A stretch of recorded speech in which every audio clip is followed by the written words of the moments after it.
Olá, Silvano Braga, boa noite, seja muito bem-vindo. Boa noite também, Luísa Nalim.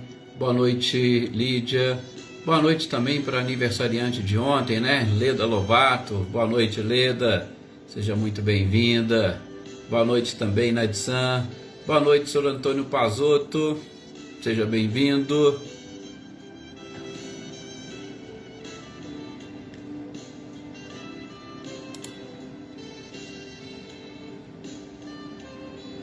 Olá, Wagner, boa noite, seja bem-vindo. Boa noite também, Ricardinho e Lúcia.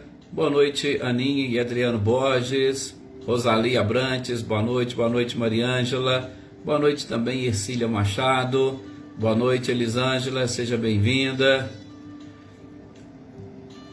Não tem que agradecer, Leda, é um prazer imenso poder estar aqui comemorando o aniversário dos nossos companheiros. Olá, José Ricardo, boa noite também, Andréia Dantas, Adriana Dantas, Dona Wanda e seu Edivaldo, sejam bem-vindos. Olá, Cecília e Reinaldo, boa noite para vocês. Boa noite também, Daniele Diamantino. Boa noite, Elaine Oliveira, seja bem-vinda. Olá, Mariinha. Helena Coelho, boa noite também.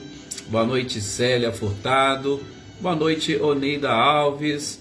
Thaisa Alex, boa noite, seja muito bem-vinda, é um prazer tê-la aqui conosco nessas nossas leituras e estudos, seja sempre bem-vinda, viu, Thaisa?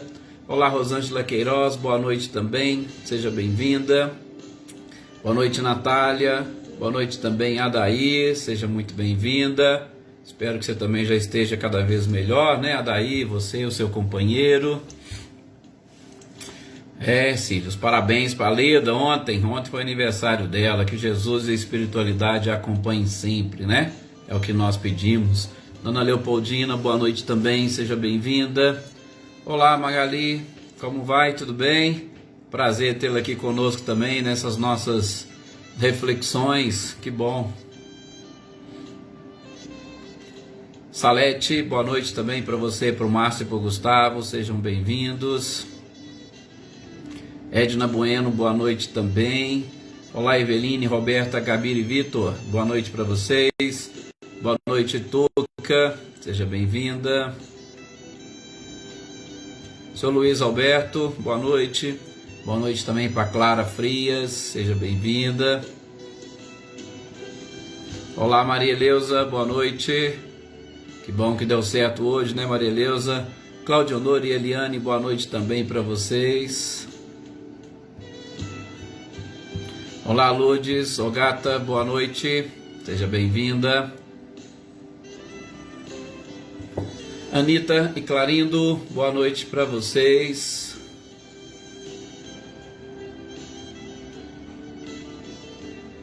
Ah, Wagner, que bom que a Vandira está bem. Continuaremos aqui em nossas orações para o restabelecimento perfeito dela. Graças a Deus, né? E como você está falando aí, as orações de todos, isso é bom e importante, a gente fica feliz. Olá, Valéria, boa noite também para você, seja bem-vinda. Jossanã, boa noite. Vamos então fazermos a nossa prece para iniciarmos as reflexões. Lembrando mais uma vez, né, que as nossas preces, as nossas orações. Marlene Porto, boa noite. Saudades de tê-la aqui conosco, de cumprimentá-la principalmente, seja muito bem-vinda mais uma vez. Olá, Luísa Silva, Dona Leone, boa noite também para vocês. Olá, Valdete, boa noite, seja bem-vinda. Lembrando a todos, né, que as nossas orações, as nossas reflexões, as vibrações emitidas por todo este grupo maravilhoso, sempre vão para aquelas pessoas cujos nomes se encontram aqui anotados no nosso caderninho de orações e de intenções, e que a espiritualidade sabe muito bem aqueles que mais necessitam para direcionar a eles essas vibrações emitidas por todos vocês.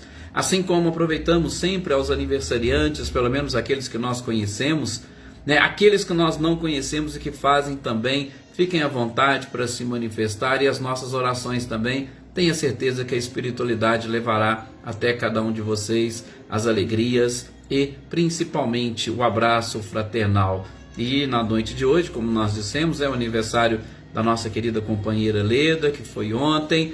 mas que ela está se sentindo abraçada, inclusive hoje, com certeza, mais feliz.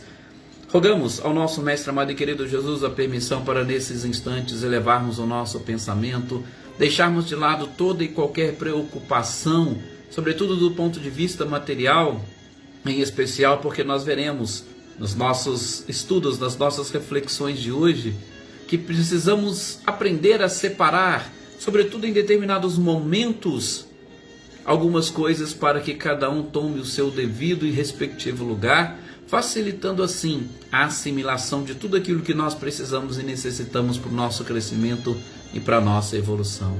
Dai a César o que é de César, dai a Deus o que é de Deus. E estes são os momentos que nós dedicamos ao Espírito, a esta nossa essência, e que nós possamos dar a Ele tudo aquilo que Ele precisa e necessita nesta presente existência, ou neste presente momento para os nossos companheiros desencarnados, para que todos nós nos fortaleçamos cada vez mais na fé, no amor, na prática do bem, da caridade e principalmente na sintonia e conexão com a espiritualidade superior e com o nosso Mestre amado e querido Jesus. Que a paz reine no coração de cada um de vocês, que a paz reine no lar de cada um de vocês e que Jesus se faça sempre presente, iluminando a nossa vida. Que assim seja. Que bom mais uma vez estarmos aqui reunidos em nome deste Mestre maravilhoso, a quem nós estamos sempre recorrendo para que nós consigamos, assimilando os seus ensinamentos, nos fortalecermos para esta sequência da nossa existência, né? Marcileia, Guilherme, Luciano, boa noite para vocês. Marius Abreu, boa noite também. Ai, que legal, Wagner, que bom.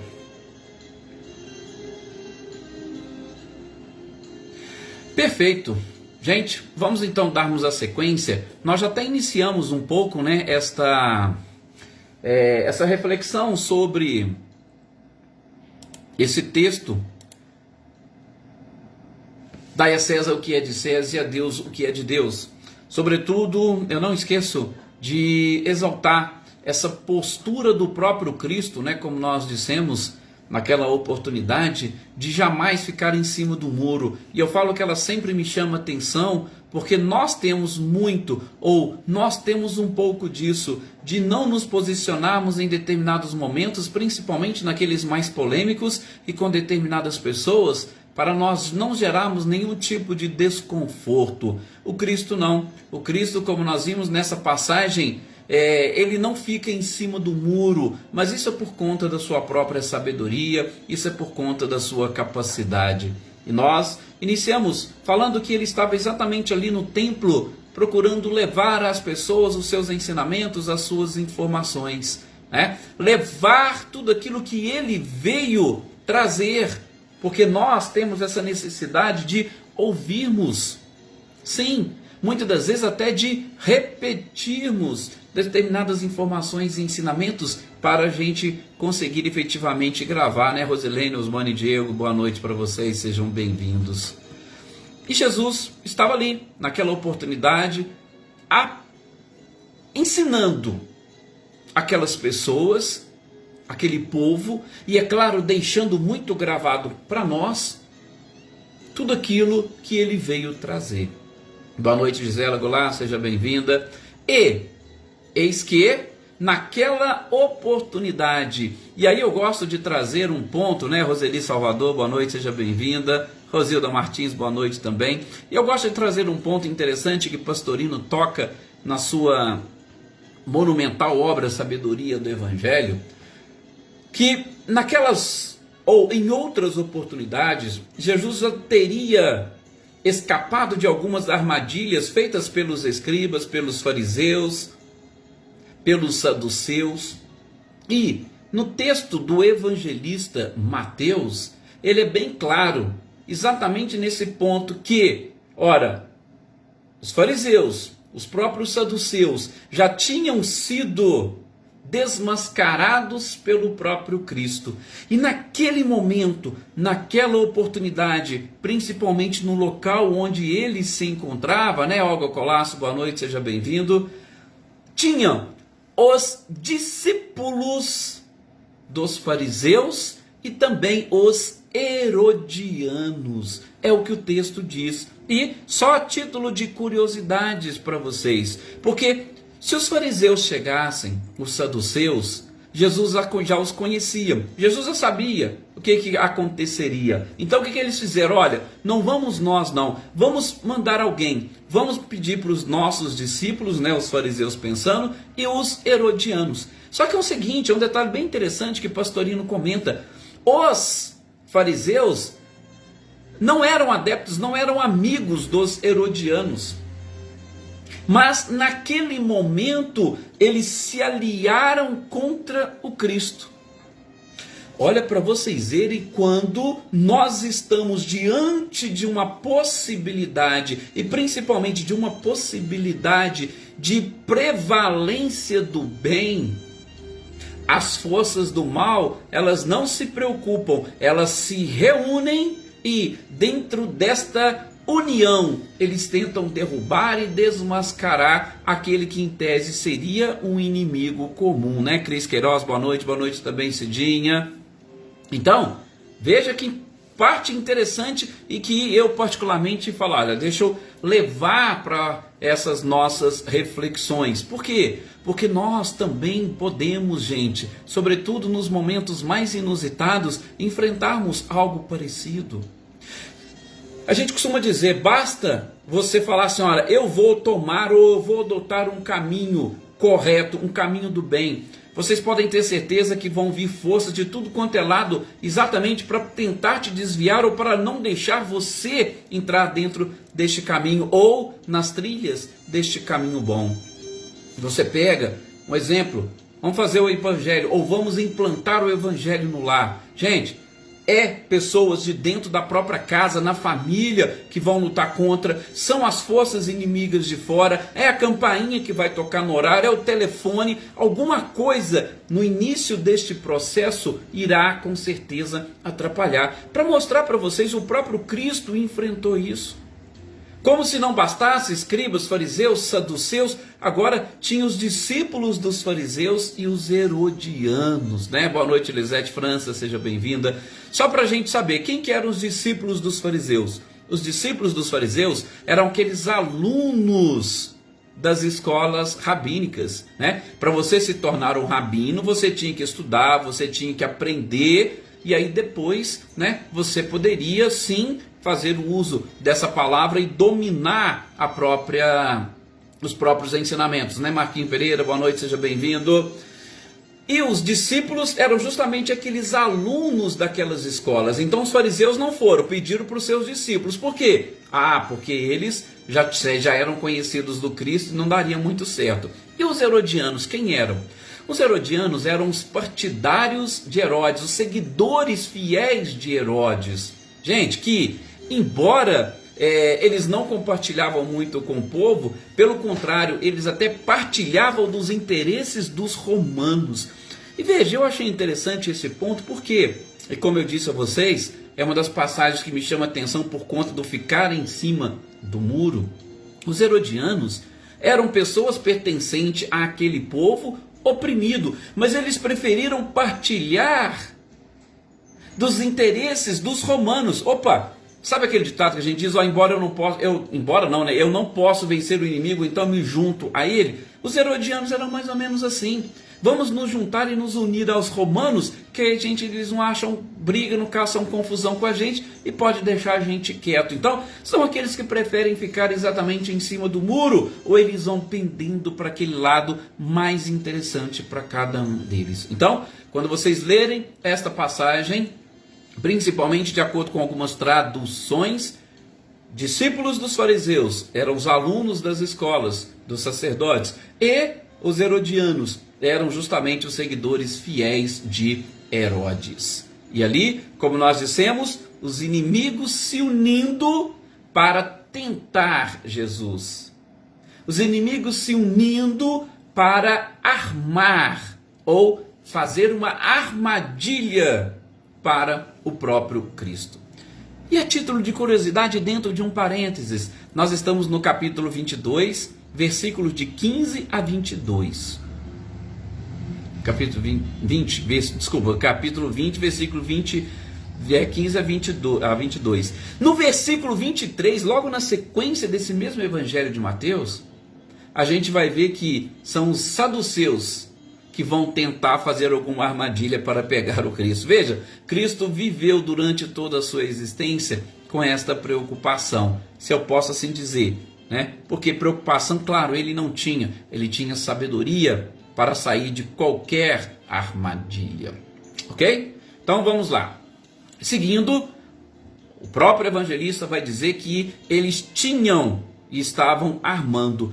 E quando eles foram abordar o Cristo, olha que interessante, quando foram abordar o Cristo, eles começaram a tecer principalmente elogios para Jesus, falando da autoridade que ele tinha, que essa autoridade realmente vinha de Deus, que ele tinha, né, essa capacidade, essa competência, que ele era professor, que ele era mestre. Vejam as artimanhas que eles utilizavam, assim como nós. Não sei se vocês percebem que hoje também é assim. Quando você quer alguma coisa de alguém, os filhos fazem muito isso, né? Chegam perto dos pais, começam a elogiar e tal, não sei o que, papapá, e de repente, aí vem os pedidos. Jesus também estava passando por isso, né? Helenice, boa noite. Espero que você também esteja praticamente 100%, né? Helenice, seja muito bem-vinda. Então, chegaram e começaram a elogiar o Cristo, falar da sua competência, da sua capacidade. E aí, depois de tudo isso, eles viraram e fizeram o questionamento. Mestre, é lícito pagar tributos? Todos nós, eu acho que quase todos vocês já sabem desses questionamentos levantados pelos próprios judeus. Eles estavam sendo escravizados pelos romanos, e nesse processo de escravização, uma das práticas mais abomináveis para eles era justamente o pagamento de impostos. Olá Zélia, boa noite, seja bem-vinda. O pagamento de impostos incomodava muito aquele povo, até mesmo porque muitos se viam privados das riquezas e dos benefícios, e não sem razão. Esta era também uma prática não somente contra os romanos, mas os próprios publicanos e cobradores de impostos, que eram geralmente pessoas do próprio povo. Temos aí a história de Zaqueu, fantástica, maravilhosa, que era um publicano, cobrava impostos das pessoas, era alguém do povo, e o povo detestava, primeiro por conta exatamente das práticas, né? O simples fato de você tirar deles e entregar para os romanos. Ora, peraí, você é do povo ou não é do povo? Você está com os romanos ou você está com o povo? Era uma ideia que eles tinham, tá? E depois, porque muitos deles faziam o quê? Eles retiravam não somente o seu salário daquela cobrança, mas eles retiravam até uma boa parte daquele dinheiro. Então, muitos se enriqueciam às custas do próprio povo que já estava sendo oprimido. Por isso que Zaqueu, quando da sua conversão, ele diz: olha, mestre, vou devolver tudo aquilo que eu peguei, vou pagar em dobro aqueles que eu prejudiquei, que eu peguei a mais, e exatamente porque era uma prática, e uma prática comum. E hoje, nós temos isso também? Há essa prática comum? É algo para nós pensarmos e refletir. Por favor, não vamos aqui criticarmos ninguém.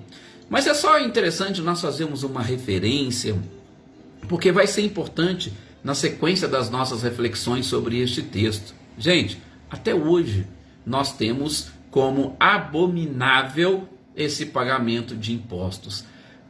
Quase todos, se não todas as pessoas, reclamam de pagar impostos. Ah, mas a gente paga o imposto não é muito bem empregado. Ah, a gasolina está muito cara. Sim, concordo. Mas pensem, analisem. E é claro, gente, eu vou, muitas das vezes, como a gente diz, né, como a gente aprende, nós vamos até advogar um pouquinho em causa própria, né? A gente tenta arrumar desculpas para alguma coisa, né? Mas se eu estou reclamando do preço da gasolina, é porque eu tenho carro ou eu tenho um veículo e eu uso este veículo. Ah, mas eu uso para trabalhar e tal. Sim, mas você poderia trabalhar de bicicleta. Você poderia usar um transporte público. Ah, mas o transporte público ele não atende por conta disso, por conta daquilo. Então quer dizer, nós vamos arrumando. Se nós hoje temos bens, estes bens, com certeza eles ficam um pouco mais caros para nós. Naquela época era mais ou menos assim também. De quem que eles cobravam impostos? Eles cobravam impostos em cima exatamente de determinados bens que eles possuíam, de transações comerciais que eles faziam, e é exatamente por isso. Opa, você fez, então tem imposto para pagar. Se tem imposto para pagar, você é obrigado a fazer. Eu não estou querendo dizer que nós não temos que reclamar, não é isso. Eu simplesmente estou chamando a atenção aqui exatamente porque, e aí é lógico, né? Fazendo também um pouco desse advogado, dessa defesa. Ah, mas eu não reclamo do imposto. Eu reclamo exatamente deles não fazerem tudo aquilo que deveria ter sido feito ou se fazer com o imposto. Ah, eu não reclamo do pagamento, mas eu reclamo da quantidade, poderia ter sido menos. Então, assim, lógico, a nossa sociedade está vivendo muito disso. Por isso eu estou repetindo isso aqui agora. Por quê? Porque na sequência nós vamos ver, quando Jesus diz essa frase fantástica, dai a César o que é de César e a Deus o que é de Deus, nós vamos voltar a refletir sobre isso e provavelmente, não sei se a gente vai conseguir fazer isso hoje, né? Ou se a gente vai terminar essas reflexões no nosso próximo programa, né? Maria Geralda, boa noite também, seja muito bem-vinda. E aí, o que vocês estão colocando, né? Tudo tem seu preço, né? A Encília também comentando que faz parte da própria lei, é uma obrigação, né? Uma obrigação moral, uma obrigação corporal, né? A Elaine também falando, tudo sim, na própria questão da saúde, deveria ser melhor empregado, né? Boa noite, Iraci Rosa, seja bem-vinda. Mas é só para a gente ver que, e eu estou fazendo essa analogia, eu estou trazendo aquilo que acontecia naquela época, para nós não sermos hipócritas bastante, trazendo para a nossa época atual, porque provavelmente muitos de nós também estamos hoje reclamando. Como Wagner disse, tudo tem seu preço, o conforto tem também seu preço. Existe uma evolução, essa evolução envolve muitas coisas.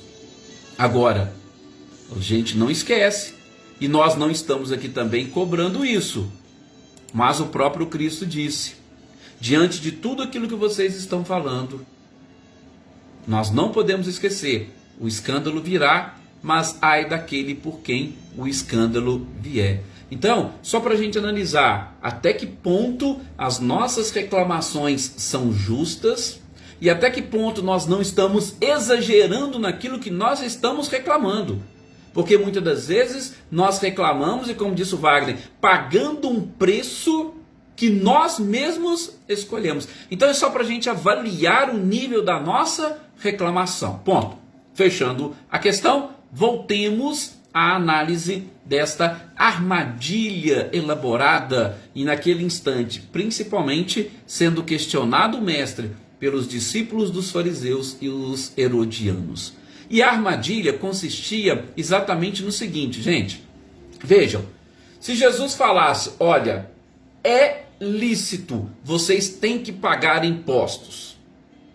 Aliás, antes disso, eu vou fazer até uma colocação. A pergunta que eles fizeram para o Cristo, ela não dava margem para as outras respostas. Por quê? Eles perguntavam, é lícito ou não é lícito? Ou seja, a resposta de Jesus tinha que ser sim ou não, né? Flávio Gava, boa noite também, Iraci Prestupa, boa noite, Zezé Bueno, sejam bem-vindos, Lana Oliveira. A resposta é sim ou não? Jesus, é lícito pagar impostos? E aí, por quê? Se Jesus fala, não, é lícito, todo o povo se revoltaria. Nossa, mestre, mas espera aí, você está falando que nós somos obrigados a sustentar os romanos? É isso? E diante de todos os seus ensinamentos, falando de amor, falando não sei o quê, e você fala que a gente tem que pagar imposto, porque aquilo era uma questão de honra para eles. Tá? Eles não tinham essa consciência crítica que com o passar dos anos nós fomos desenvolvendo. Claro que naquela época nós não sabemos nem qual era a justificativa para a cobrança de impostos. Às vezes era apenas uma taxa que era para realmente manter a realeza. Não sabemos. Hoje a gente tem pelo menos uma justificativa. O pagamento de um imposto é para cobrir isso, é para cobrir aquilo. Perfeitamente. Até a Elane Oliveira citou a questão da saúde. A gente precisa sempre avaliar, né, Elane? Não estou também defendendo o governo nenhum, por favor. Mas, por exemplo, nós temos um SUS aqui no Brasil. E os países que não têm um sistema único de saúde como o nosso, muitos ficam realmente numa situação delicada. É claro que nas cidades grandes a situação é ainda mais delicada. Mas, vejam, naquela época nós não sabíamos quais eram os motivos. Então, para o povo era uma carga muito pesada. Agora, se Jesus falasse que, não é lícito pagar impostos. Opa, os herodianos estavam ali. Na mesma hora, o que iria acontecer? Opa, peraí, você está falando que não é, que não deve, mas isso é um crime contra o imperador. E aí eles teriam motivos para prender Jesus, falando que ele era contra César e que ele queria provocar uma revolução. Então vejam, a armadilha consistia exatamente nisso. Se ele respondesse sim, ele estaria perdido. Se ele respondesse não, ele também estaria perdido, né? Luciene Naves, boa noite, seja bem-vinda. Eu sou Luiz Alberto falando e lembrando. Gente, eu estou comentando isso por quê? Porque assim, são situações muito delicadas, mas a gente tem que trazer o evangelho da época do Cristo para a nossa atual, para nós verificarmos o nosso comportamento, não é o comportamento dos outros, não, é o nosso, tá? E o que o evangelista vai dizer na sequência? Ele vai dizer o seguinte: Jesus conhecia o interior de cada um, ele tinha o dom da dupla vista, ou ele tinha essa capacidade, eu não vou nem falar dom, né? Porque Jesus era um espírito altamente evoluído, então ele já tinha conquistado tudo isso. Jesus tinha a dupla vista, Jesus conhecia a malícia, e por uma questão muito natural, né? Por quê? Porque nós vibramos aquilo que nós somos, a energia fica à nossa volta, e Jesus tinha essa capacidade de captar essa energia. E é claro que ele sabia que tudo aquilo se tratava de uma armadilha, de um teste.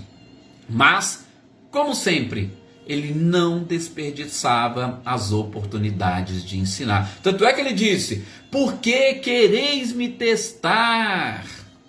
Ele sabia. Mas ele iria perder a oportunidade? Nunca. Por isso que ele é considerado um verdadeiro mestre, modelo e guia da humanidade. E mais uma vez, eu falo para vocês, eu gosto de exaltar muito essa leitura por conta da sabedoria dele. E uma das coisas principais que nós podemos extrair dos ensinamentos do Cristo dessa passagem é exatamente a questão da justiça. Por favor, já abrindo um outro parênteses, não a justiça da forma como nós vemos, da forma como nós conceituamos, porque tudo isso que, pelo menos na nossa visão, chamamos de justiça, gente, não é justiça, não passa de um direito ou não passa de uma lei. Justiça é uma virtude. Às vezes eu falo, mas isso aqui é injusto. Não, isso aqui não está de acordo com a lei estabelecida pelos homens, a lei estabelecida pela sociedade. Não podemos confundir justiça com lei, com direito, ok? Jesus ali quis estabelecer princípios de justiça. Por isso, a resposta: dai a cada um aquilo que lhe é devido. Dai a César o que é de César e dai a Deus o que é de Deus. Muito simples. Tá? Jesus foi direto com a sua sabedoria. Dai a César o que é de César, dai a Deus o que é de Deus. Isto são conceitos de justiça. Não, de novo, justiça como lei ou direito, mas justiça como virtude. Por que Jesus disse isso? Dai-me a moeda. Mostrai-me a moeda. E vejam, quando Jesus fala mostrai-me a moeda, é porque Jesus não tinha essa moeda. Vocês se ligaram? Perceberam isso? Se Jesus tivesse a moeda, ele ia pegar a moeda e mostrar, mas não. Jesus vai, mostrai-me a moeda que vocês utilizam para pagar tributo. Nem ele tinha essa moeda. Porque, claro, naquela época ele não precisava provavelmente pagar esses impostos, ele propriamente dito. Mas há outras passagens que ele fala para os apóstolos, ó, pegue e faça o que a lei fala para fazer. Jesus nunca contrariou a lei. E inclusive, e aí vem, mostrar a moeda, ele disse, opa, de quem é essa face, de quem é essa inscrição? De César. E aí vem a tradução hoje, dai. Mas dai, gente, essa é uma tradução deturpada das originais. Na própria tradução do Haroldo e muitas outras, ou em muitos outros estudiosos, vão dizer que a palavra correta que estava escrita em grego não é o dai, ou não poderia ser traduzida como dai, mas a interpretação correta era restituir, devolver, entregar de volta. Olha para vocês verem como que muda completamente o significado. Em grego, Jesus disse lá, entregai de volta a César o que é de César, e entregai de volta a Deus o que é de Deus. Ou, restituir a César o que é de César, restituir a Deus o que é de Deus. Ou, devolvam a César o que é de César e devolvam a Deus o que é de Deus. Não fica mais fácil de nós entendermos a resposta do Cristo? Não fica mais fácil nós compreendermos a sua própria sabedoria? E não fica também mais fácil nós trazermos essa interpretação para o nosso dia a dia? É claro, gente. Naquele momento, não nos esqueçamos, Jesus estabeleceu com essa restituição, com essa devolução, ele estabeleceu a necessidade, por exemplo, primeiro, de cumprirmos as leis civis, como a Valéria colocou aí, o Wagner inclusive concordando. Nós temos a obrigação de cumprir as leis civis. Tá? Tudo bem que essas leis civis podem estar deturpadas na sua origem, mas não nos compete. Se nós formos legisladores, tudo bem, você tem uma responsabilidade na elaboração dessas leis. A responsabilidade nossa hoje está na eleição. Nós elegemos os nossos representantes. E eles com certeza representam aquilo que a sociedade é. O acaso não existe, tenham certeza disso. Então, Jesus estabeleceu primeiro a necessidade de cumprirmos a lei. Depois, Jesus também disse, olha, não se esqueçam de cumprir as leis da própria natureza, porque a natureza ela é sábia e a natureza também regida por leis divinas. Então não se esqueçam de cumprir. Porque todas as vezes que nós deixarmos de cumprir a lei, nós seremos responsabilizados por isso. E enfim, Jesus disse, não se esqueçam, nós temos um compromisso com Deus. Restituir a Deus o que é de Deus. E nesta nossa aliança com Ele, nós devemos ser fiéis. Vejam que quantas coisas nós extraímos de uma simples fala do Cristo. É lógico que uma fala dentro de um contexto, não é uma fala aleatória, mas dentro de um contexto, vejam que interessante quantos ensinamentos nós extraímos. E só para a gente fechar, porque eu sei que poderíamos ficar aqui discutindo por um bom tempo, né, mais algumas questões, mas só para fecharmos, eu também gosto de uma outra interpretação, já puxando mais para o lado místico do próprio Pastorino.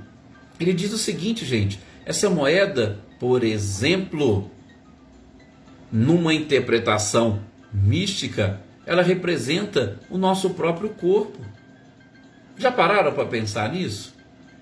O nosso corpo físico, a nossa vida física, com todas as regras, com todas as leis, com todas as necessidades. E mais, lembram do texto, e a gente vai estudar porque ele está mais à frente no Evangelho, cuidar do corpo e cuidar do espírito. Então, nós temos que tomar todo um cuidado com o nosso corpo. E esta moeda, se ela pertence a César, ela vai ser restituída a César. O nosso corpo, se pertence à terra, à matéria, ele vai ser restituído à matéria. Só que nessa restituição a gente tem que ter consciência. Primeiro, cuidar bem, fazer tudo aquilo que nos é devido, cumprir todas as leis. Por quê? Porque se eu acelerar o processo, eu serei responsabilizado. E não posso esquecer, eu tenho a moeda, uma interpretação mística, continuando, uma moeda, eu tenho César e eu tenho Deus. A moeda representa a nossa personalidade, aquilo que nós somos, aquilo que nós representamos perante a própria sociedade. César representa a nossa individualidade. Então a moeda, a personalidade, ou a personagem que nós temos hoje em dia. César, essa própria individualidade, que é o espírito. E Deus já está relacionado com uma transcendência. A moeda só é válida a partir do momento que ela representa uma individualidade. Porque, caso contrário, se a personagem, se a moeda não representa aquilo que você é na essência, é como se você fosse uma moeda falsa. Olha que interessante que o Pastorino nos leva à reflexão. Será que a minha estrutura, o meu físico representa aquilo que eu sou individualmente? Será que eu sou verdadeiro naquilo que eu passo para os outros? E aí vem até o próprio processo de aceitação, de resignação. Porque Deus já vai representar a transcendência quando eu deixo, como Paulo de Tarso disse, né? Já não sou eu quem vivo, mas o Cristo que vive em mim. Quando eu deixo transcender a minha individualidade, já preocupado muito mais com os outros. Quando eu pego todas as experiências que a moeda ou que o corpo me proporciona, eu cresço como indivíduo e como indivíduo eu passo a levar uma vida mais crística, da forma como o próprio Jesus me ensinou. Dai a César o que é de César e a Deus o que é de Deus, é de uma interpretação muito profunda. Mas a gente vai parar por aqui. Vamos dar sequência depois com o próprio codificador e cada um de vocês reflitam depois. O que representa cada uma destas coisas? O simbolismo é fantástico. Moeda, César, Deus, corpo, espírito, essência, transcendência, imagem e semelhança, criador, objetivo final. Ou seja, tem muitas coisas para nós avançarmos e aprofundarmos nessas reflexões. Mas fiquemos por aqui. Próxima quarta-feira retomemos o Evangelho na sequência deste amar ao próximo como a si mesmo. Está vendo por que Kardec colocou o início exatamente essas lições? Perfeito. Muita paz a todos vocês, tenham uma excelente noite, que Jesus se faça sempre presente no nosso coração e na nossa vida.